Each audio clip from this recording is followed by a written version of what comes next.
గంజాయి మత్తు తెలుగు రాష్ట్రాలను పట్టిపీడిస్తోంది. పోలీసులు గంజాయి రవాణాపై ఉక్కుపాదం మోపినా దాని రవాణా మాత్రం ఆగడం లేదు. తెలంగాణ, ఏపీలో ప్రతిరోజు కోట్ల రూపాయల గంజాయి పట్టుబడుతోంది. కాసుల కక్కుర్తితో స్మగ్లర్లు యువత జీవితాలను ఛిద్రం చేస్తున్నారు.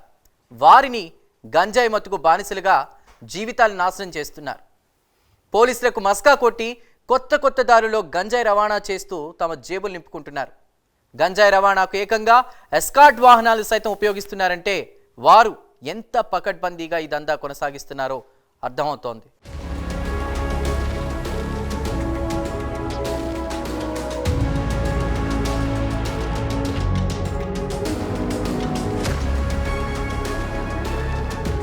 గంజాయి తరలిస్తున్న స్మగ్లర్కు పోలీసులు చెక్ పెట్టారు. 6 స్మగ్లర్లు ఆంధ్రప్రదేశ్ రాష్ట్రం సీలేరు అటవీ ప్రాంతం నుంచి హర్యానా రాష్ట్రం కురుక్షేత్ర ప్రాంతానికి గంజాయిని తరలిస్తుండగా భద్రాద్రి కొత్తగూడెం జిల్లాలోని టేకులపల్లి వద్ద పోలీసులు పట్టుకున్నారు. 3 నిందితులు ఐషర్ వాహనంలో గంజాయిని తరలిస్తుండగా ముందు కారులో మరో 3 స్మగ్లర్లు ఎస్కార్ట్గా వెళ్తున్నారు. అయితే గంజాయి తరలింపై పక్కా సమాచారం అందుకున్న పోలీసులు వాహనాలు తనిఖీలు చేపట్టి నిందితుల్ని అదుపులోకి తీసుకున్నారు.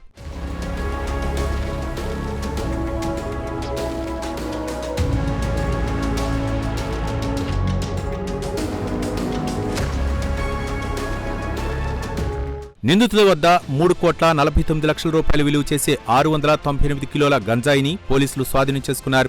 కారు, ఐషర్ వాహనాలతో పాటు 5 మొబైల్ ఫోన్లు పోలీసులు సీజ్ చేశారు.